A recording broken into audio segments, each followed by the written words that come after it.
प्रभु वाल्मीकि जी के आश्रम में विराजमान हैं। महर्षि वाल्मीकि जी प्रभु को कहां रहना चाहिए, किनके हृदयों में वास करना चाहिए, प्रभु की प्रेरणा से, प्रभु की आज्ञा से प्रभु सुनना चाहते हैं, इसलिए वो सुना रहे हैं। कह रहे हैं, गुण तुम्हार समुझई निज दोषा, जेहि सब भांति तुम्हार भरोसा। राम भगत प्रिय लागहि जेहि, तेहि उर बसहु सहित बैदेहि। जाति पाति धनु धर्म बड़ाई, प्रिय परिवार सदन सुखदाई। सब तजि तुम्हि रहई उर लाई, तेहि के हृदय बसहु रघुराई। हे नाथ, जिसके हृदय में बात आती है, सत मार्ग की जितनी शुभ चेष्टाएं हैं वो मेरे प्रभु की कृपा से हो रही, मेरे गुरुदेव की कृपा से हो रही। और जो गलती हो रही है वो मेरा अहंकार है, वो मेरी वासना है, वो मेरी त्रुटि है, गलती है। गुण तुम्हार समुझे निज दोषा। ये जो भगवान नाम जप करना, इंद्रियों का अंतर्मुख होकर विषयों का त्याग करना, भगवत कथा श्रवण करना, भगवत सेवा करना, भगवत भाव से जगत की सेवा करना, ये वास्तविक केवल भगवत कृपा से ही आता है हृदय में। ये छोटी मोटी वृत्ति नहीं है, ये माया रचित वृत्ति नहीं है, ये भागवतिक सद्गुण है। ये कृपा से, आराध्य देव की कृपा से, गुरुदेव की चरण कृपा से हृदय में जागृत होते हैं। और ये जो पापाचरण होता है, कहीं ना कहीं हमारे अंदर अहंकार है, कहीं न कहीं हमारे अंदर दुर्वासना है, जो हमारे प्रभु के विमुख आचरण करा देती है। ऐसा मानना आदेश है शास्त्र का, और ठीक ऐसा ही है। ऐसा इसमें तर्क वितर्क नहीं चलेगा। जैसे कोई कह दे कि शुभ काम तो प्रभु ने किया, तो अशुभ काम किसने करवाया? तो आपको सच्ची बताएं, जिस दिन आपके हृदय में ये निष्ठा जागृत हो जाएगी कि सब भगवत कृपा से हो रहा है, तो अशुभ कर्म करने वाला अहंकार ही नहीं रह जाएगा। जो अहंकार गलित हृदय है, उसी में ये भाव टिकता है कि सब मेरे प्रभु की कृपा से हो, तो उससे पापाचरण होगा ही नहीं। ऊसर वर्षई तरण नहीं जामा, संत हृदय जिम उपज न कामा।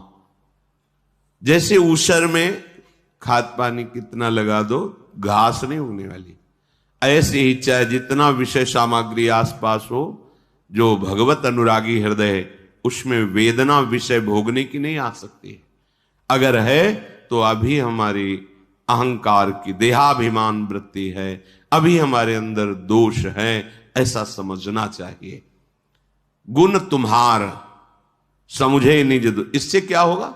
दैन्यता जागृत हो जाएगी। देखो, श्री सूरदास जी महाराज बहुत उच्च कोटि के महापुरुष हैं। प्रगट में आंखें नहीं हैं, लेकिन दिव्य आंखें ऐसी हैं जो प्रगट की आंख वालों में भी सामर्थ्य नहीं। जो श्रीनाथ जी का श्रृंगार होता है, जब उनकी शोभा गान के लिए बैठते हैं, वही पोशाक, वही कुंडल, वही पत्रावली, वही नूपुर वर्णन कर रहे हैं। वो लगा, एक बार कई भक्तों ने पूछा कि वास्तविक आपको नहीं दिखाई देता, पर आप प्रगट श्रृंगार में जैसा, हमें तो लगता है कि कुछ है आंखों में ऐसा जो आपको दिखाई देता है। परीक्षा के लिए एक दिन श्रृंगार के समय कोई श्रृंगार नहीं किया, पर्दा लगा दिया, समय पूरा हुआ, पर्दा हटाया। बोले सूरदास जी वर्णन करो ठाकुर जी, आज बहुत श्रृंगारित है। बोले हाँ, आज देखा हरि नंगम नंगा, कोई श्रृंगार नहीं, तो वही वर्णन किया। बोले बस पक्का हो गया कि आपको दिखाई देता है। तो उनका गुरु कृपा से, ये आंखें तो बंद हैं, इनमें बिल्कुल ज्योति नहीं, पर श्री गुरु पदनख मणिगन ज्योति सुमिरत दिव्य दृष्टि ही होती। जिन आंखों से हरि को देखा जाता है वो आंखें खुल गई हैं। ऐसे महापुरुष क्या कह रहे हैं? मौसम कौन कुटिल खल कामी, वो महावैष्णव है जो भगवान की प्रत्येक शोभा का वर्णन करते हैं। लाखों पद प्रभु और प्रियाजू की शोभा के वर्णन के, वो कह रहे मौसम कौन कुटिल खल, कैसे शब्दों का प्रयोग कर, कामी जिन मुख को तन दियो ताको न भजन कियो ऐसो नौन हरामी। जिनका नमक खा रहा हो उनका भजन नहीं। और भजन क्या? ये तो भगवत स्वरूप। तो क्या झूठ बोल रहे हैं? क्या ये दैन्यता भरी केवल भाषा ही बोल रहे हैं? नहीं, इस महारस का स्वरूप ही यही है कि जब हम पीछे से अपने को देखते हैं तब लगता है मैं कितना नीच और अधम, जहां एक एक वृत्ति बिखरी पड़ी है। बिखरी पर्यो मन सिमटत नाही इंद्र लीनो जीत, वहां ये रस, तब लगता है मैं तो नीच और अधम हूं, अगर कुछ है तो मेरी लाडली की कृपा है। यह ऐसा अनुभव होता है। जैसे हम अपने को बहुत सुंदर मान लेना, तब सुंदरता का पता दर्पण के सामने चलता है, या जहां बहुत सुंदर लोग हो वहां चले जाओ तो तुम्हें अपनी सुंदरता का पता चलेगा। तो सुख और गुण और सौंदर्य के समुद्र हैं प्रभु। जब इनके सामने इनके प्रेम रस का अनुभव होता तब लगता है क्वा हम तुच्छा परम मद, कहां मैं नीच और अधम और कहां ये प्रेम रस, ये तो केवल स्वकृपया, ये उनकी कृपा से केवल प्राप्त हुआ है। उसका मैं भजन नहीं करूं ऐसा नमक हरामी हूं। महाराज कह रहे हैं जबकि भगवदाकार वृत्ति ही हर समय रहती है। अपने लोग ये भाई, जब सब कुछ भगवान करा रहे हैं तो पाप भी तो भगवान करा रहे हैं, तो फिर भगवान ने नरक भी रचा है, भगवान ने रोग भी, अपमान भी, दंड भी रचा है, तो उन्हें भगवत स्वरूप प्रसाद मान के सहन करो, रोते काहे को फिर? और अगर कि नहीं ये सहन नहीं करना है तो फिर ये बात स्वीकार करो कि ये पापाचरण नहीं करना है। तुम में ऊर्जा शक्ति भगवान ने दी है, बुद्धि शक्ति दी है, आप अपनी बुद्धि शक्ति से नियंत्रित करके, अधीन करके ऊर्जा शक्ति को परमार्थ में, सतमार्ग में, मंगल कार्यों में लगाइए। गुण तुम्हार समुझे निज दोषा। फिर एक स्थिति आती है गुण दोष दोनों से परे स्थिति, अपनी जब याद ही नहीं रह जाती, केवल प्रभु ही प्रभु, वो स्थिति आती। ब्रह्म नहीं, माया नहीं, नहीं जीव नहीं काल, और अपनी सुधि ना रही एक रहे हो नंदलाल। अब खत्म, अब तो कोई शंका नहीं, कोई गुण नहीं, कोई दोष नहीं, कोई लाभ नहीं, कोई हानि नहीं, सच्चिदानंद में वृत्ति भगवदाकार। ही में न जान परे कान है कि प्राण है, प्राण भय कान में, कान भय प्राण में, ही में न जान परे कान, ये चरम अवस्था की। और जिसको भगवान का भक्त दिखाई देते ही ऐसा प्यारा लगे जैसे अपना कोई प्रिय सगा संबंधी रिश्तेदार दिखाई देना, तो कैसा लगता है? एकदम हृदय। एक जगह वर्णन है कि जैसे बादल को देखकर मोर कुहुक पड़ते हैं, नाच पड़ते हैं, ऐसे भगवत प्रेमी महात्माओं को देखकर हृदय नाच पड़े। अहो भाग्य, अहो भाग्य, राम भगत प्रिय लाग ही जाही जेही तेयुर बसो सहित वैदे। हे नाथ, आप उसके हृदय में प्रियाजू के सहित विराजमान हो जो आपके भक्तों को देखकर आनंदित होते, नाच पड़ता है हृदय। अहो भाग्य, अब मोई भा भरोस हनुमंता, बिनु हरि कृपा मिले नहीं संता, जो प्रभु मोई अनुग्रह कीन्हा तो तुम आई। आज संत दर्शन हो रहा है, भगवत भक्त का दर्शन, हृदय गदगद हो रहा है, निहाल हो रहा है। जाति पाति, धन धर्म, बड़ाई, प्यारा परिवार, सुख देने वाला घर, इस सब की ममता को बटोर कर जो केवल प्रभु के चरणों में लगा दिया है, ये एक सीमाएं रखी गई हैं, जिन सीमाओं के द्वारा आप धर्म का पालन करते हुए सीमा के ऊपर असीम तक पहुंचे। इसी में फंसे रहे इसलिए नहीं। सबरी जी से प्रभु जी ने यही कहा है, मानव एक भगति कर नाता, जाति पाति कुल धर्म बड़ाई, ये सब मैं नहीं मानता। प्रभु कह रहे अगर मैं अपनापन मानता हूं तो केवल मानता हूं मानव एक भगति कर नाता। प्रभु कह रहे भागवत में आया है, अहोबत सुपचतु गरियान यज्जिभ्याग्रे वर्तते नाम तुभ्यम। सबसे श्रेष्ठ गरियान माने श्रेष्ठ, महान वो है कौन? यद्यपि है वो चांडाल। चांडाल कहते हैं जो निकृष्ट आचरण रहे, पशुओं का मांस, पशुओं का, यहां तक कि कुत्ते का भी मांस। अहो बत्सो पुछतो गरियान यज्जिभ्याग्रे वर्तते नाम तुभ्यम। यदि वो निरंतर राधा राधा कृष्ण कृष्ण रट रहा है और वो ऐसा रहा है तो बोले गरियान, वो सबसे श्रेष्ठ माना जाएगा। उसने सारी तपस्या कर ली, वेदों का फल प्राप्त कर लिया, सब साधन कर लिए, जिसकी जिभ्या अहो बत्सो पचतो गरियान यज्जिभ्याग्रे वर्तते नाम तुभ्यम। जाति पाति धनु धर्म बड़ाई, स्वरूप भी हमारा हरि का अंश है और देह भी सबकी एक ही पांच भौतिक। हम विविध विविध क्रियाओं, आचरणों, स्वभावों, गुण दोष के कारण ये विविधता है, तत्व में विविधता नहीं है। तत्व जो हमारा पांच भौतिक, जिस पदार्थ से वही आपका, जो हमारा स्वरूप वही आपका। तो भगवान की प्राप्ति के लिए ये विविधता का भाव त्याग कर निरंतर प्रिया प्रीतम का चिंतन कर, ये बुद्धि जब बनी रहेगी कि हम तो अमुक कुल के, ये अमुक कुल के, तो फिर प्रभु के चरणों में प्रेम नहीं होगा। अगर भगवान का भक्त है तो उसकी चरण रज माथे पे है। कहीं भी हमको जाति पाति कुल, ये अविद्या जनित रचना है, अविद्या जनित। इस सत्य सच्चिदानंद की प्राप्ति की जब ऊंचाई पे पहुंचते तो चाहे किसी भी मार्ग का पथिक हो, इसके ऊपर विचरता है। ये बंधन केवल बंधन को काटने के लिए है। आप अपने धर्मानुसार, वर्णाश्रम धर्मानुसार चलेंगे, आपकी बुद्धि पवित्र होगी और फिर इसका त्याग करके आप भगवान के चरणों की प्रीति को प्राप्त होंगे। जाति पाति कुल कर्म धर्म व्रत संस्कृति हेतु अविद्यानाशी। सेवक जी महाराज कह रहे हैं ये कैसे? बोले जन्म मरण का हेतु है ये। कैसे? अविद्याग्रसित है। जब अहंकार इस बात का हो जाता है कि मैं अमुक, तो बहुत परेशानी होती इस अहंकार को मिटाने को।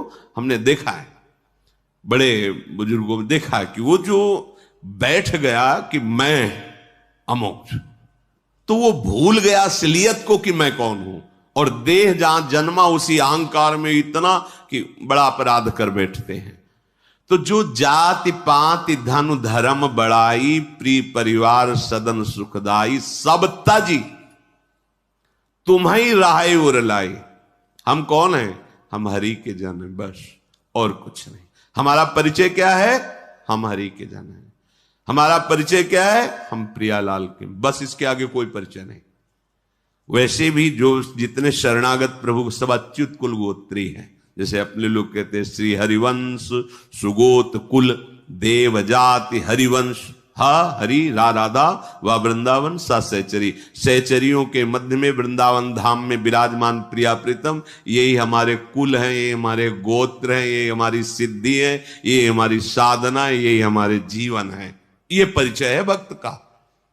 आप कहां जन्मे, आप किस कुल में, आप क्या हैं, ये परिचय भक्त का नहीं है। ये शरीर का भले हो सकता है, भक्त का परिचय है जो कुछ है सब प्रिया प्रीतम। किस कुल में जन्मे? प्रिया प्रीतम के कुल में, श्री हरिवंश सुगोत अच्युत कुल। जैसे सब वैष्णवजन अच्युत कुल, किसको गोत्र में? हरि के गोत्र में। हमारा कुल भी हरि है।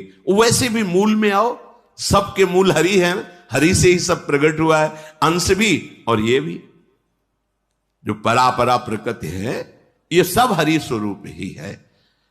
तो कह रहे हैं ये सब प्रभु के चरणों में समर्पित कर दो, एकमात्र अपने हृदय में केवल प्रभु से संबंध रखो। तेहि के हृदय बसहु रघुराई, उसके हृदय में हे नाथ आप विराजमान हो। सरगु नरकु अपबरगु समाना, जहां तहां देख धरे धनु बाना, कर्म बचन मन रावुर चेरा, राम करहु तेहि के उर डेरा। प्रभु जिसकी ऐसी वृत्ति बन गई है कि ना स्वर्ग की चाह है ना नरक से कोई भय है। क्यों? वो जहां देखता है अपने प्रभु की सत्ता देखता है। प्रभु की सत्ता देखने के कारण ना स्वर्ग ना नरक ना अपवर्ग, एक समान। जिसे भगवत ऋषि जी कहते हैं स्वर्ग नरक अपवर्ग आस नहीं त्रास है, जहां राखो ता रहो मान सुख। जैसे आपको सुख मिले नाथ जहां रखो, क्योंकि जैसे आंखों में अंजन बसा रहता है ऐसे युगल सरकार छाए हैं, जिधर दृष्टि जा रही युगल सरकार, तो फिर स्वर्ग नरक अपवर्ग इसका क्या महत्व रह गया। महाप्रभु हरिवंश चंद्र जी कहते हैं यत्र यत्र मम जन्म कर्म भीर नारके परमे पदे थवा, राधिका रति निकुंज मंडली तत्र तत्र हृदय में विराजता। चाहे स्वर्ग चाहे नरक चाहे जहां परम पद, सब एक लाइन में रख दिया। इससे मुझे कोई मतलब नहीं। क्यों? क्योंकि मेरे हृदय में किशोरी जी अपनी सहचरियों की मंडली के साथ लीला विलास रथ है। अब जा ले जाना चाहो कोई फर्क नहीं। हे लाडली आप अपने परिकर सहित मेरे हृदय में प्रकाशित रहे, चाहे कर्म के बस हम मुझे नरक भेज दे स्वर्ग भेज दे परम पद, इसकी मुझे कोई परवाह नहीं। तो स्वर्ग नरक अपवर्ग समाना, जिसकी दृष्टि में स्वर्ग और नरक और मोक्ष बराबर है। क्यों? ऐसा कैसे हो सकता है? बोले ऐसा ऐसे हो सकता है कि जहां देखता है अपने आराध्य देव को देखता है, ना वो स्वर्ग देखता है ना नरक देखता है ना अपवर्ग देखता है। जो मन वचन और कर्म से आपका दास है, हे प्रभु आप परिकर सहित सदैव उसके हृदय में विराजमान हो। वाल्मीकि जी महाराज जाहि न चाही कबहू कछु, ये स्थिति होती है, ये सोचने से नहीं होती, स्थिति होती है। जब महान भगवदानंद का प्रादुर्भाव होता है खत्म हो जाता है, चाह ही नहीं रह जाती, कोई इच्छा ही नहीं रह जाती। कैसे प्रकट हो? क्योंकि जिसकी चाह से हम जन्म जन्मांतर खोज रहे थे, उसी आनंद की चाह में हम भूलकर विषयों में गए, हमसे पापाचरण हुए, हमसे गलतियां हुई। आनंद की खोज में दिशा गलत थी, इसलिए अब सही दिशा गुरुदेव ने दी, और जब आनंद की अनुभूति हुई तो कोई इच्छा नहीं रह जाती। जाहि न चाही कबहू कछु, तुम सन सहज सनेहु, बसहु निरंतर तासुर, सोराउर निज गेहूं। हे प्रभु जिसके हृदय में कोई इच्छा नहीं है, आपसे कुछ नहीं चाहिए, थोड़ा सा प्रेम अगर हो जाए, थोड़ा सा भी किनका आ जाए तो ये स्थिति आ जाती है। प्रेम में अपने प्यारे को सुख पहुंचाने के सिवा और कुछ याद ही नहीं रहता। प्यारे को सुख, देहाभिमान में अपने शरीर सुख के सिवा और कुछ याद नहीं रहता। प्रेम केवल अपने आराध्य देव को कैसे सुख मिले, आराध्य देव के प्रतिकूल तो स्फुरणा ही नहीं हो सकती। आराध्य देव सर्वानंदमय है। जब सर्वानंद में प्रभु का अनुभव हो जाता है तब किसी भी सुख की चाह नहीं रहती। ये हृदय की स्थिति होती है। तो हे प्रभु, जिससे कभी कुछ भी नहीं चाहिए, जिसका स्वाभाविक सहज प्रेम आपसे है, आप उसके हृदय में, मन में ऐसे निवास कीजिए जैसे अपने घर में रहा जाता है। बाहर गए कहीं तो 1-2 दिन रुके चले आए, लेकिन घर तो अपना है ना। तो जो ऐसा भक्त होता है उसके हृदय को भगवान अपना घर मानकर विराजमान होते हैं। मुनिश्रेष्ठ वाल्मीकि जी ने प्रभु को ऐसे भक्तों के हृदय में निवास करने की प्रार्थना की। प्रभु मुस्कुराए और उनके वचनों का अनुमोदन किया। फिर मुनि ने कहा कि हे सूर्य कुल के स्वामी, अब आप प्रकट में रहने के लिए जो बात, तो ये बहुत सुंदर चित्रकूट है। इस चित्रकूट पर्वत पर आप वनवास का समय काटिए। यहां बड़ा सुहावना वन है, बड़े सुंदर सुंदर पर्वत हैं, लताएं हैं। यहां हाथी, सिंह, हिरन, पक्षी बहुत आयत में हैं, पर यहां ऋषियों के प्रभाव से सब निर्वैर रहते हैं। बड़ी पवित्र नदी है मंदाकिनी, जो अनुसुईया जी के तपस्या के बल से प्रकट हुई है।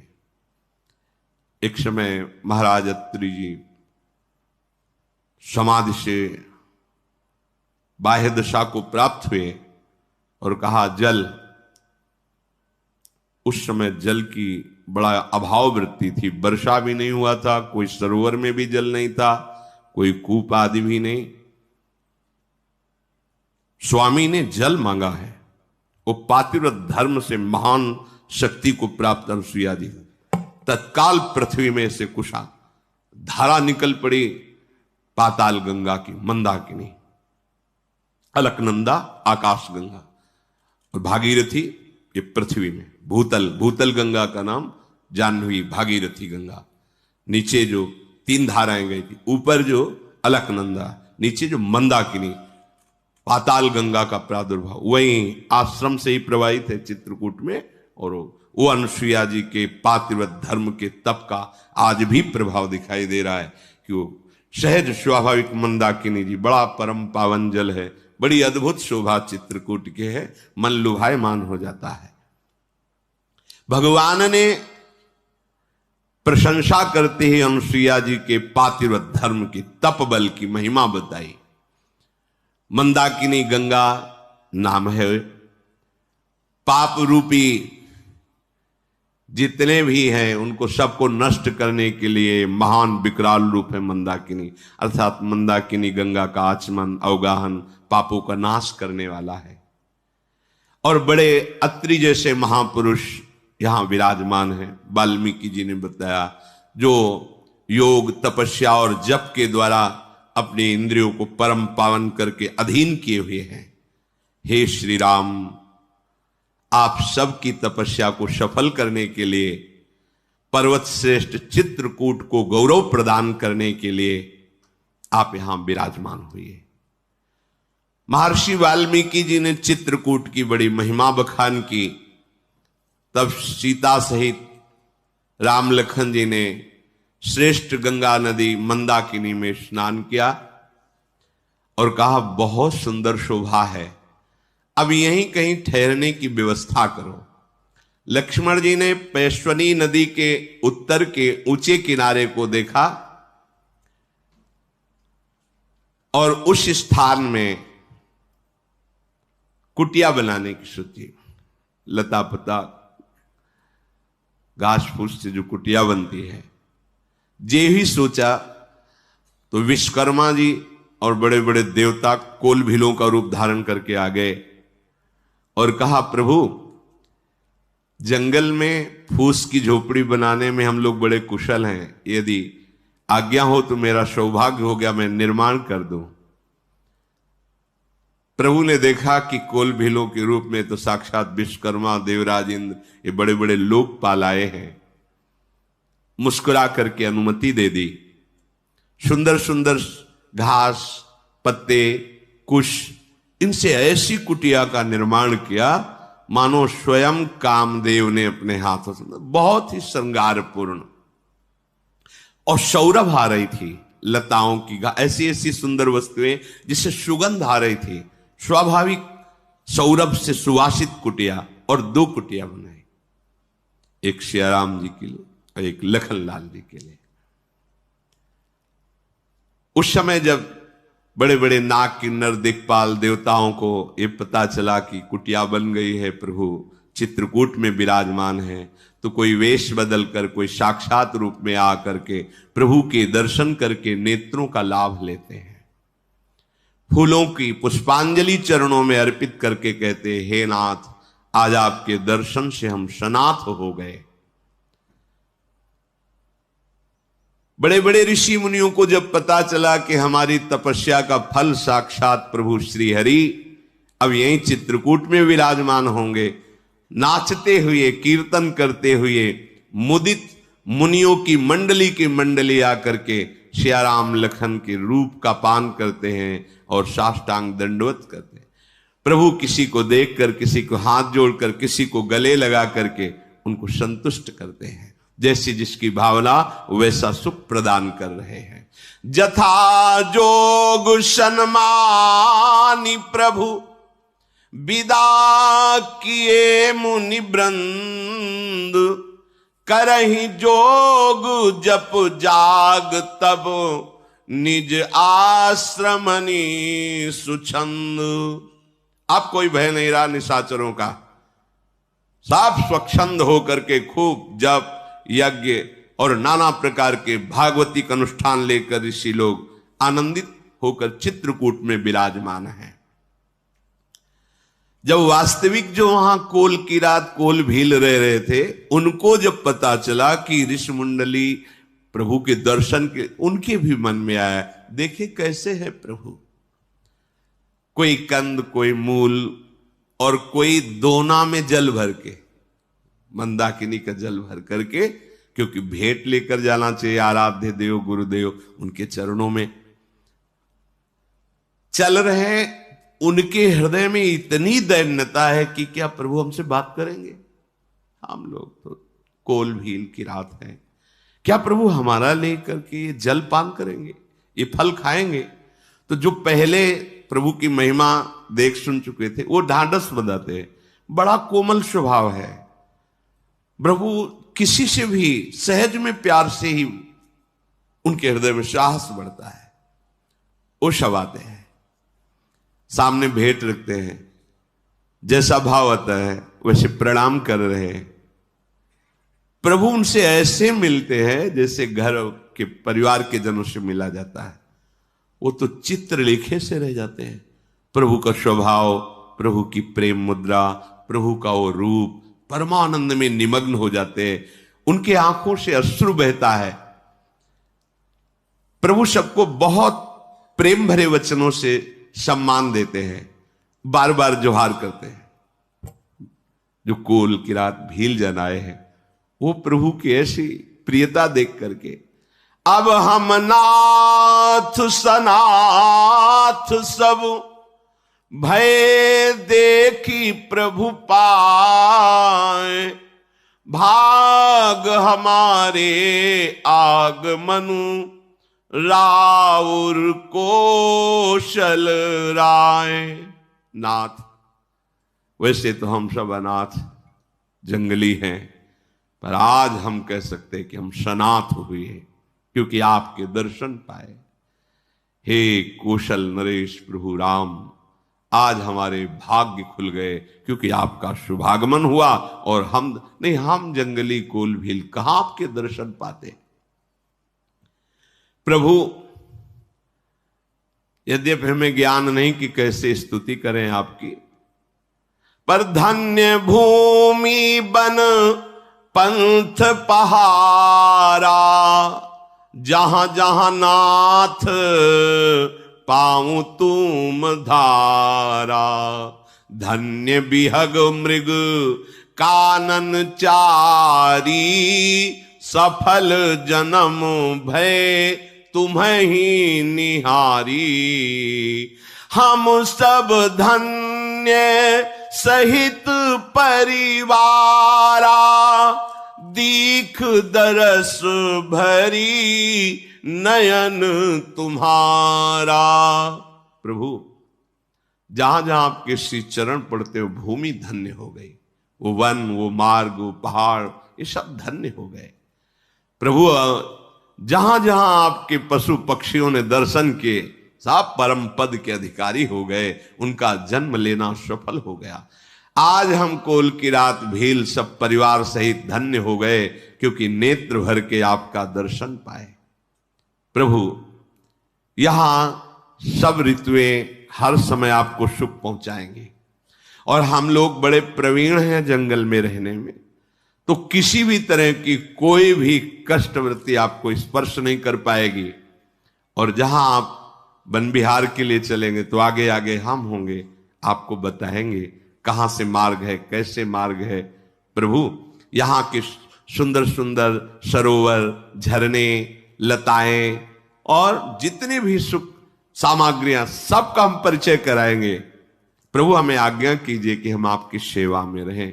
ऐसे जो कोल की रात ऐसे वचन बोलते हैं, आहा, मुनिजन वेद भी जिनकी स्तुति करते अघाते नहीं, करुणाधाम प्रभु इनकी बातें सुन सुन करके दुलार कर रहे हैं, जैसे पिता अपने बालक की इनको दुलार कर रहे हैं। प्रभु को ये आप समझ लीजिए कि केवल प्रेम ही प्यारा है। राम ही केवल प्रेम प्यारा, जानी ले जो जाननी हारा। प्रभु को अगर वश में किया जा सकता है तो केवल एक उपाय है, प्रेम। जैसे जब प्राकट्य होना था तो कोई कह रहा था वैकुंठ चले, कोई कह रहा था क्षीर समुद्र चले, अलग अलग भावना। पर तेह समाज गिरजा में रहू, अवसर पाए बचन कहू, हरि व्यापक सर्वत्र समाना, और प्रेम ते प्रगट होए मैं जान। भगवान शिव ने कहा कहीं जाने की जरूरत है, यही प्रेम से पुकारो, प्रभु प्रगट हो जाएंगे। राम ही केवल प्रेम प्यारा, हमारे प्रभु को केवल प्यारा है प्रेम। अगर प्रेम से एक चुल्लू जल तो बहुत हो गया, प्रेम से एक तुलसी दल, प्रेम से एक कोई फल, हमारे मालिक उतने में ही राजी हैं, क्योंकि वो फल जल आदि से नहीं, वो तुम्हारे प्रेम से। प्रेम भरा ना हो तो 56 भोग भी हमारे प्रभु देखते भी नहीं। इन वनवासियों को प्रभु बहुत संतुष्ट कर रहे हैं, दुलार करके, मृदुल वचन बोलकर। फिर वो सब प्रभु को सिर नवाकर प्रभु की इच्छा के अनुसार चले गए, प्रभु के रूप का ध्यान करते हुए, गुणगान करते हुए कि जब आपकी आज्ञा होगी हम सेवा में उपस्थित होंगे। प्रभु श्री राम लखन सहित वहां निवास कर रहे हैं। जब से प्रभु चित्रकूट में विराजे, समस्त मंगल वहां विराजमान है। हर मौसम में बसंत ऋतु ही छाई हुई है, क्योंकि प्रभु विराजमान है। भौरों की पंक्तियां गुंजार कर रहे, मानो वेद की ऋचाएं भौरे बन करके प्रभु का यश गान कर रहे। हर समय शीतल मंद सुगंध वायु बह रही, नीलकंठ, कोयल, तोते, पपीहा, चकवे, चकोर, मोर, ये सब मंडली की मंडली प्रभु को घेरे रहते, दर्शन करते, कुहकते हैं, नृत्य करते हैं। जब से प्रभु बसे वहां तो हाथी, सिंह, बंदर, सुअर, हिरन, ये कोई किसी को मार नहीं रहा, बैर नहीं कर रहा। सबके हृदय में शांति और प्रेम का संचार हो रहा है। करी के हरि कपि कोल कुरंगा, विगतो बैर बिचरहि सब संगा। और जब प्रभु वन विहार के लिए निकलते हैं तो ये सब भर नेत्र प्रभु की रूप माधुरी का पान करते हैं। चित्रकूट में प्रभु विराजमान है तो हिमालय को भी ईर्ष्या हो रही है। ये धन्य भाग चित्रकूट के, जहां स्वयं भगवान विराजमान है। हिमालय भी चित्रकूट का यश गान करता है। विंध्याचल तो बहुत आनंदित हो रहा है, क्योंकि चित्रकूट शिक्षण बिना परिश्रम ही हमको बहुत बड़ी बड़ाई मिल गई, क्योंकि सबसे बड़े प्रभु हमारे समीप विराजमान हैं।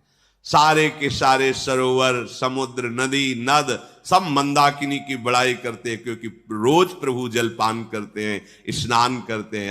धन्य है मंदाकिनी। आंखों वाले जितने जीव हैं सब प्रफुल्लित है प्रभु की रूप माधुरी का पान करके।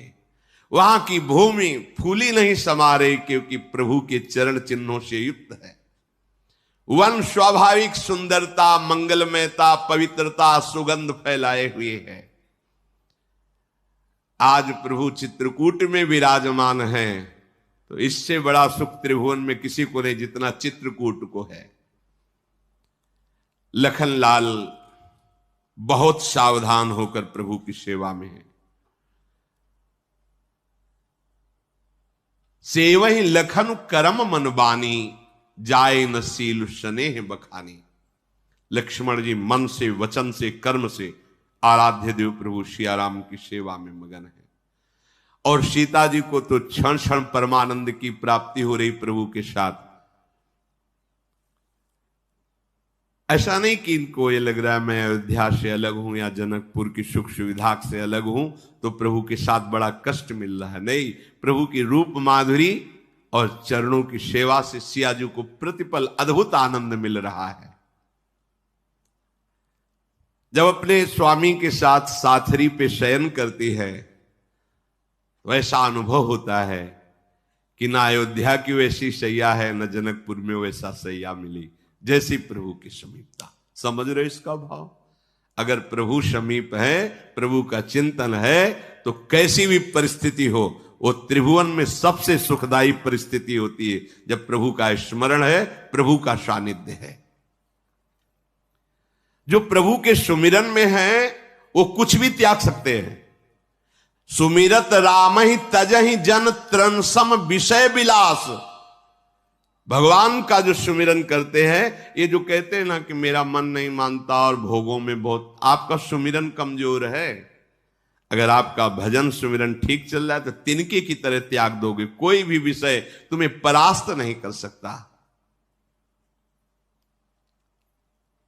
जब जब प्रभु सुखद बैठे होते हैं तब तब याद आती है महाराज कैसे होंगे, बहुत विकल होंगे, अयोध्यावासी कैसे होंगे, बहुत विकल हो। और जब भरत जी को पता चलेगा ये तब क्या होगा, तो प्रभु विकल हो जाते हैं।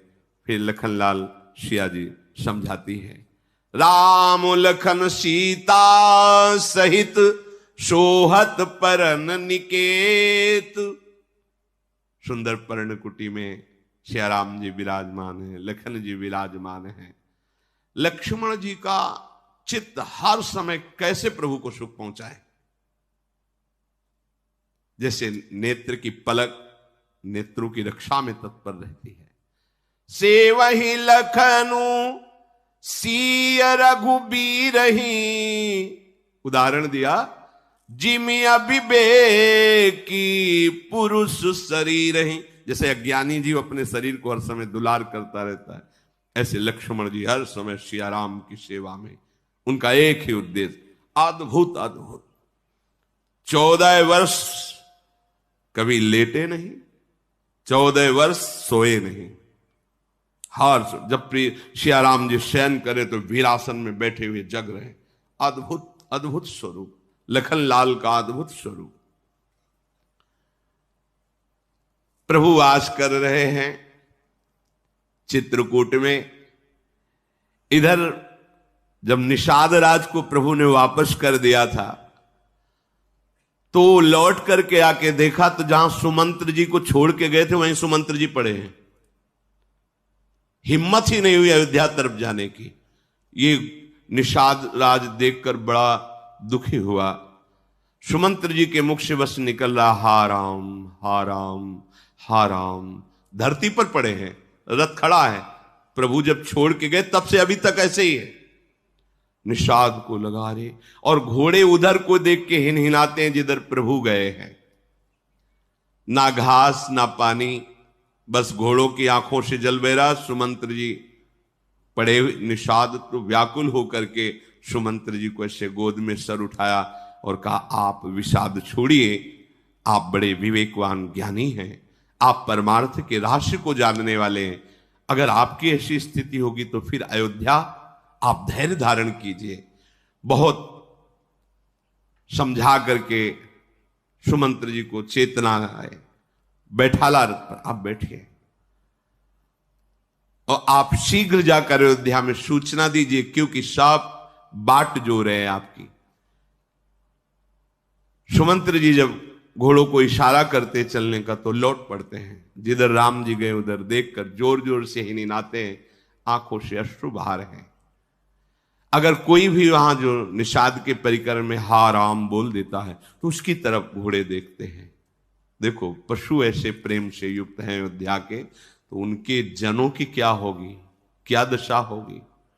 निषाद राज तो बहुत हृदय में व्यथित हो रहा है। 4 बड़े बलवान निषाद साथ में किए कि आप जाइए और अयोध्या पहुंचाकर सुमंत्र जी को वापस आ जाइए। वो अपने स्वामी से प्रेरित होकर सुमंत्र जी को लेकर अयोध्या की तरफ चले। सुमंत्र जी को कुछ होश ही नहीं, बस राम राम बैठे हैं केवल रथ में। अयोध्या की तरफ रथ चल रहा है। वो सोच रहे हाय प्राण क्यों नहीं निकल जाते, मैं महाराज को क्या बताऊंगा कि सियाराम लखन वनवास गए, उनकी क्या दशा होगी। ये समाचार सुनाने के पहले ही मेरे प्राण निकल जाएं। ये पापी प्राण क्यों नहीं निकल रहे। हमें लगता है कि अभी हमें भोग बकाया है, इसलिए मेरे प्राण नहीं निकल रहे। बहुत विकल है सुमंत्र जी। ऐसी विकलता है, देखो बड़ी सावधानी की बात यहां गोस्वामी जी लिख रहे हैं। जैसे कोई धर्मात्मा पुरुष, भगत पुरुष, सतमार्ग में चलने वाला पुरुष शराब पी ले, धोखे से उसे शराब पिला दी जाए, फिर उसको जैसी पछतावा होती है, वैसा पछतावा सुमंत्र जी को हो रहा है। विप्र विवेकी वेद विधि सम्मत साध सुजाति, जिम धोखे मदपान कर सचिव सोचते भांति। इतना निकृष्ट है मदिरा, जिसे आप लोग मनोरंजन समझते हैं। क्या है इसमें, किसी को कष्ट तो देना नहीं, हम स्वयं पी लेते हैं, उसमें किसी की हानि नहीं, निकृष्ट वस्तु है। शास्त्र विरुद्ध आचरण करोगे तो शांति नहीं मिलेगी। सबसे प्रार्थना है, ये राक्षसी भाव पैदा करती, इसलिए बिल्कुल इसका पान न किया जाए। ये आपके सुकृतों का नाश कर देगी, आपकी बड़ी हानि, स्वास्थ्य की हानि, धर्म की हानि, पुण्य की हानि। कोई एक अंश में लाभ होता तो विचार किया जाता, एक अंश में भी लाभ नहीं। इसलिए मदिरापान बिल्कुल, जहां तक हमारे शब्द पहुंच रहे हो, हम प्रार्थना करते हैं अब लो नशानी अब ना नशो, अब तक की आज छोड़ दो, भगवान कृपा करेंगे, वो सर्व पाप रहित करके आपका मंगल कर देंगे। नेत्रों से जल बह रहा, कुछ दिखाई नहीं दे रहा सुमंत्र जी को।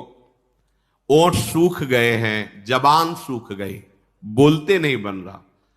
कैसे महाभाग्य हैं प्रभु के प्रेम में, कैसी इनकी स्थिति है। सुमंत्र जी का मुख का रंग उड़ा हुआ है, पीत वर्ण का हो गया है। ऐसा मालूम होता है कि जैसे कोई अपने माता पिता की हत्या करके निस्तेज हो जाता है, सारे सुकृत नष्ट। ये बड़े निंदनीय नरकों को प्राप्त होते हैं जो अपने गुरुजन माता पिता पर हाथ उठाते हैं। धिक्कार तुम्हारे हाथ को, जिन्होंने तुम्हें इतना बड़ा किया, खवा पिया के, मल धो करके, कैसी कैसी परिस्थितियों से। उस माता को देखो, जरा सा जुकाम हो जाए तो लिए छाती से लगाए भागी घूम रही है। कोई भी अस्पताल, कोई भी वैद्य, कुछ भी बेचना पड़े, मेरे लाला को जुकाम ना हो जाए। वही लाला जब सयाना हुआ तो उसी माता को पीटता है, अपमानित करता है, निकाल देता है घर से। तो तुम्हारी दुर्गति ऐसी होगी, भोग भी नहीं पाओगे, त्राहिमाम मचेगा। कह रहे सुमंत्र जी को ऐसा दुख हो रहा है जैसे कोई अपने माता पिता को पीटता है ना, उसको जो दुख मिलता है। यहां भी तुम अशांत और दुखी रहोगे, वहां भी। आप क्या समझते हो, आपके माता पिता गुरु हैं, जिन्होंने आपको गर्भ में धारण किया, पालन पोषण किया। अब चाहिए था कि आप उनकी सेवा में रत हो। उनको दंड दे रहे हो, उनको गालियां दे रहे हो, उनका अपमान कर रहे हो, उनको निष्कासित कर रहे हो। इससे बड़ा महापाप क्या होगा। तुम समझते हो तुम्हें बहू मिल गई और हम मनमानी सुख भोगेंगे। देख लेना, जिसके माता पिता ने गले लगाकर आशीर्वाद दे दिया, ब्रह्मा भी नहीं काट सकते उस आशीर्वाद को। ध्यान रखना, ब्रह्मा भी नहीं काट सकते।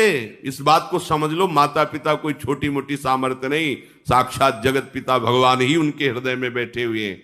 अगर आप अपने बूढ़े माता पिता का अपमान करते हैं, मेरी बात मान लेना, कहीं सुखी नहीं रह सकते। उनके हृदय की दाह सदैव तुम्हें जलाती रहेगी, तुम्हारे शुभों का नाश करती रहेगी। कभी तुम यश को, सम्मान को, सुख को, शांति को न लोक में न परलोक में कभी नहीं प्राप्त कर सकते।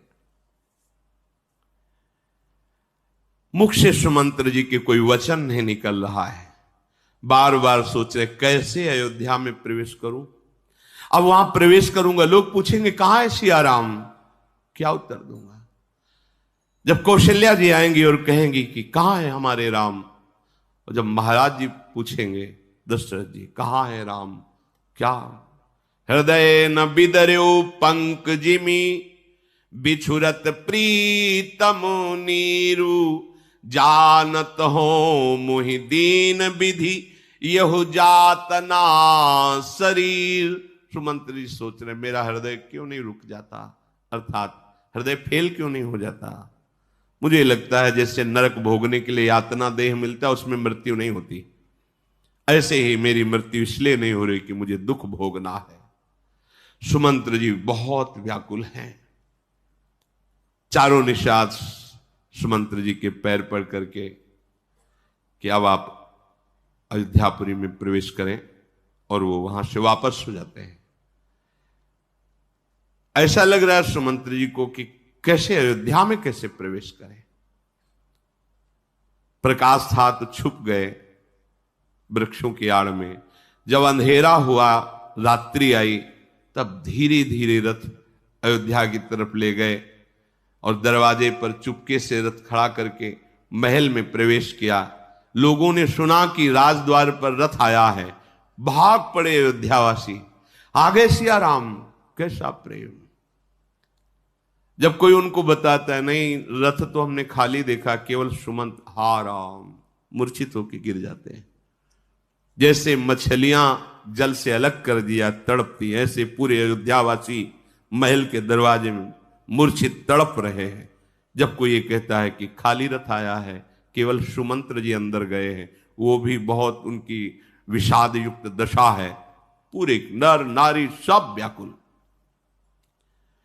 जे ही सुमंत्र जी अंदर प्रवेश किए, देखा अकेले सुमंत्र, पूरा रनिवास हाहाकार मच गया। अब वो तो जिनका प्रेम है वही समझते हैं, अपने तो केवल बोल रहे हैं और आप केवल सुन रहे हैं। जिनके हृदय में वो प्रेम और वो दशा। मां पूछना चाहती पर हिम्मत नहीं पड़ रही कि ना कह दें।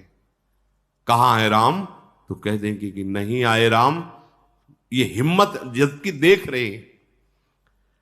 कुछ समय तक तो कोई ना कुछ बोल रहा है ना कोई सुन रहा है, शांत एकदम वातावरण। सुमंत्र जी ने कहा महाराज कहां है। कुछ दासियां उनको संभाल करके कौशल्या जी के महल में ले गई। महाराज को यहां विराजमान किया गया। देखा महाराज की दशा, मूर्छावस्था है, पड़े हुए। बीच बीच में निकल पड़ता है राम हा राम। मलिन मुखारविंद, न कोई आभूषण न कोई श्रृंगार। महाराज चक्रवर्ती सम्राट दशरथ राम राम कही राम सनेही, पुनि कहा राम लखनु बेदेही। जब चेतना, हा राम, कहां है राम लक्ष्मण सिया, कहां है, फिर मूर्छित हो जाते हैं। बार बार विलाप कर रहे। सुमंत्र जी को देखा नहीं जा रहा, ऐसा लग रहा प्राण क्यों नहीं निकल जा रहे मेरे महाराज। ऐसी दशा में महाराज की जय हो। सुमंत्र जी ने साहस करके दशरथ जी से कहा सुमंत्र कहां है राम। सुमंत्र जी नजदीक जाकर घुटने टेक करके मस्तक नवादित। दशरथ जी हृदय से लगा, लिवा लाए ना मेरे राम को, लिवा लाए। तुम बोल क्यों नहीं रहे हो। क्या मेरे प्राण राम लक्ष्मण सिया वापस आ गए। सुमंत्र जी के आंसू चल रहे हैं, बोलने की हिम्मत नहीं, शोक से व्याकुल है, नहीं आए। सुमंत्र, मेरे प्राणों को बचा लीजिए। क्या बोले श्री राम? कुछ बोले? बड़ा हिम्मत करके दशरथ जी ऐसा वापस चले गए। मैं जीवित क्यों हूं? कौन सा पाप ऐसा जो मुझे जिला रहा है? सुमंत्र, तुम मेरे सखा भी हो, मंत्री भी हो, सारथी भी हो। अगर मुझे बचाना चाहते हो तो तत्काल रथ सजाओ और जहां मेरे सिया राम हैं एक बार दिखा दो, नहीं तो हमारे प्राण चले जाए।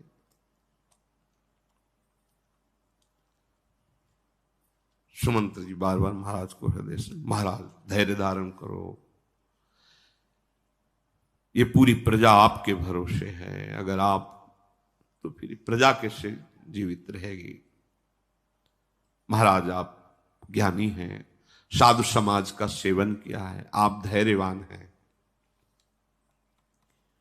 आप जानते हैं कि जन्म मरण, मिलना बिछुड़ना, लाभ हानि, ये सब विधान के अनुसार होता है। महाराज शोक का त्याग करो। सुमंत्र, कुछ राम ने कहा है। पहला निवास तमसा के तीर पर हुआ, दूसरा गंगा जी के पावन तट पर गंगा का जलपान करके स्नान किया और गुहराज निषाद ने बड़ी सेवा की। श्रृंगबेरपुर पहुंचे, वहां बट के दूध से अपनी जटाएं बनाई और निषाद राज से नाव मांगी। सियाजू को चढ़ा करके रामजू लखन सहित नौका से उस पार हुए। लक्ष्मण जी हर समय धनुष और बाण से तैनात रहकर आठों पहर राम जी की सुरक्षा करते हैं। मैं बहुत व्याकुल हुआ उनके जाने पर, तो उन्होंने धैर्य धर कर बार बार प्रार्थना करके मुझे कहा कि आप स्वयं धैर्यवान बने और पिताजी से कहना कि आपका आशीर्वाद हर समय हमारी रक्षा कर रहा है। हमारी तरफ से महाराज के चरण पकड़कर कहना कि आपका पुण्य सदैव हमें सतमार्ग में प्रेरित कर रहा है। आप कभी दुखी मत होइए, मैं बहुत जल्दी 14 वर्ष व्यतीत करके आपके चरणों के दर्शन पाऊंगा। बार बार राम जी ने यही कहा है कि आपके चरण पकड़ मैं मनाऊं, जिससे आप वही करें, प्रजा सुखी हो, आप शोक निमग्न मत हो। कहा है कि गुरुदेव वशिष्ठ जी से कह देना कि वही उपाय करें जिससे मेरे पिताश्री शोक रहित हो जाए।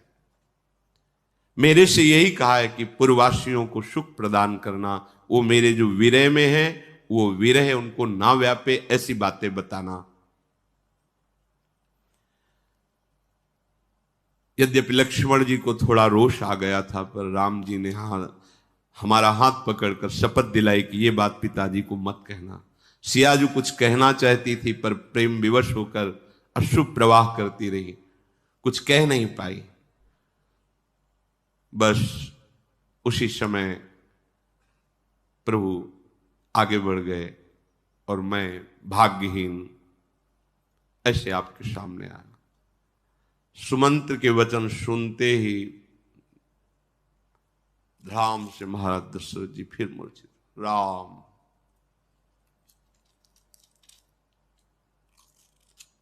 सब रानियां जो कौशल्या जी हैं, सुमित्रा जी और दास दासियां महाराज की स्थिति देखकर बहुत व्याकुल हो गई। भारी अयोध्या में कोहराम मच गया कि महाराज अब नहीं टिक पाएंगे। आवाज नहीं, राम राम ऐसे दशरथ जी। कौशल्या जी भागी, महाराज जी का सर गोद में रखकर कहने लगी कि आप धैर्यवान हो, आपको धैर्य धारण करना चाहिए। ये कुटुंबी, ये प्रजाजन, सारी समाज आपकी ही बाट जो रही, यदि आप ऐसे तो ये सब प्राण त्याग देंगे। कौशल्या जी की बात सुनकर दशरथ जी ने आंख खोली और कहा अब मेरे प्राण नहीं रुक सकते,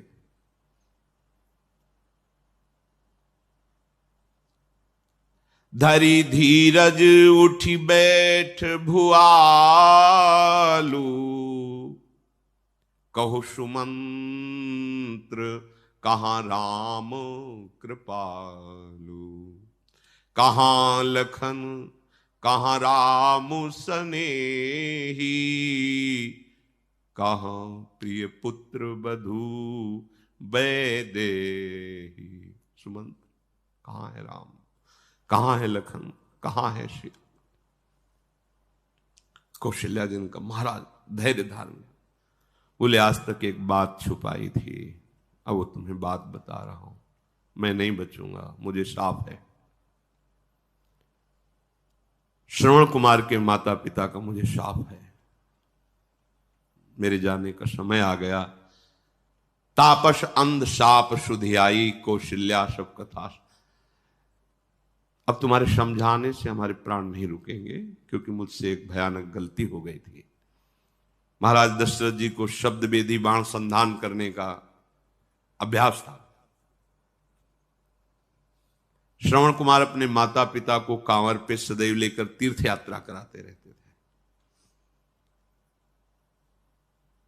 शरीर के समीप माता पिता की पालकी विराजमान करके उनके पीने के लिए जल लेने के लिए गए, तो सुराही का छोटा मुंह होता है और उसमें जब जल तो आवाज आती है। महाराज को लगा कि कोई मृग जल पी रहा है, तो शब्द वेदी बाण, देखा नहीं, शब्द वेदी बाण संधान किया और सीधे जाकर के छाती पे लगा श्रवण कुमार के। तो जब आवाज निकली तब उनको लगा कि ये तो मनुष्य की आवाज। दौड़कर वहां गए, देखा तपस्वी श्रवण कुमार। विकल हो गए महाराज दशरथ, गोद में लेकर के समीप आए। उनके माता पिता अंधे तो बोले, बेटा श्रवण क्या हुआ, बेटा क्या हुआ। धीरे से श्रवण कुमार ने कहा, मेरे माता पिता प्यासे हैं, आप कृपा करके जल पिला देना उनके। मैं ही एक सहारा था, आपका बाण सीधे हृदय में गया, अब मैं बच नहीं पाऊंगा, मेरी प्रार्थना है आप मेरे माता पिता को सेवा करना। पधार गए श्रवण कुमार, नजदीक जल लेके गए तो उनका, बेटा ये आवाज कैसी थी, इतना विलंब क्यों किया। कैसे बोले महाराज, तुम बोल क्यों नहीं रहे हो, कभी आज तक हमारी आज्ञा का उल्लंघन नहीं किया, मैं आदेश करता हूं बोलो, तुम विलंब क्यों किए, ये आवाज कैसी थी। फिर भी महाराज नहीं बोले। कौन हो तुम, इसका मतलब मेरे श्रवण कुमार नहीं हो। तो घुटने टेक कर चरण पकड़कर कहा, मैं अपराधी हूं, मुझे लगा मृग पानी पी रहा है, मैंने शब्द वेदी बाण मार दिया। श्रवण कुमार पधार गए, मैं अयोध्या नरेश चक्रवर्ती सम्राट महाराज दशरथ हूं। तो उनका, आप तुम्हारे हाथ से पानी हम क्या पिएंगे, जो हमारा जीवन था उसको तो तुमने मार दिया। जानते हो पुत्र वियोग किसे कहते हैं, जाओ, हम तो अभी प्राण त्यागते हैं, लेकिन तुम भी जैसे मैं अपने पुत्र के वियोग में प्राण त्याग रहा हूं, ऐसे तुम भी प्राण त्यागोगे। तो हे कौशल्या, अब बच नहीं सकता, क्योंकि एक तो तपस्वी का शाप है और दूसरा राम का वियोग। हा रघुनंदन प्राण पीरीते, तुम बिन जियत बहुत दिन बीते।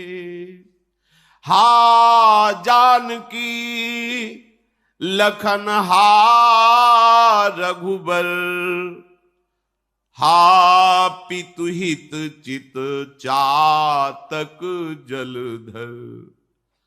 राम राम कही राम कही,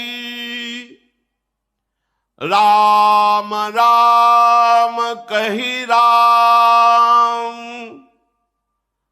तनु परिहरि रघुबीर, तन पर हरि रघुबर बिरहे, राव गयो सुरधाम। हा परम प्रेमी राम, हा लक्ष्मण, हा श्या राम राम राम, ऐसा कहते हुए महाराज दशरथ के प्राण निकल गए, परम धाम को प्राप्त हुए। जीवन का परम लक्ष्य ही है हमारे द्वारा ऐसे सत्कार्य हो, हमें प्रभु की शरणागति प्राप्त हो और अंतिम समय हमारे आराध्य देव का नाम हमारी जिह्वा पे हो। बस हमारा ये जो बार बार जन्म मरण का खेल है बहुत हो गया, अब विश्राम होना चाहिए इसका। अपने प्रभु के धाम जाकर नित्य निरंतर उनके समीप रहना ये अवसर है। यदि आप चूक गए, सोचो भरत जैसे महात्मा का अंतिम चिंतन हिरण का बना तो हिरण बन गए, हमारे लोगों की क्या दुर्दशा होगी यदि हम सावधान नहीं रहेंगे। यदि आप जीवन में प्रयासरत हैं, जितना भी जीवन है आप राधा राधा बोल रहे हैं, तो हमारी लाडली बड़ी कृपालु है। अंतिम समय वो संभालते हैं, जब हम मूर्छित होते हैं, हमारी प्राण निकलते समय भयानक पीड़ा होती है, उस समय लाडली जू का स्वयं प्रभाव स्फुरित होता है। हृदय में रूप होता है, मुख में नाम होता है और जीव स्वरूप को प्राप्त करके प्रियालाल के समीप पहुंचता है। इसलिए इस जीवन का परम लाभ निरंतर सत्कार्य करते हुए भजन परायण रहना। शेष चर्चा आगे। श्री राधा वल्लभ लाल की।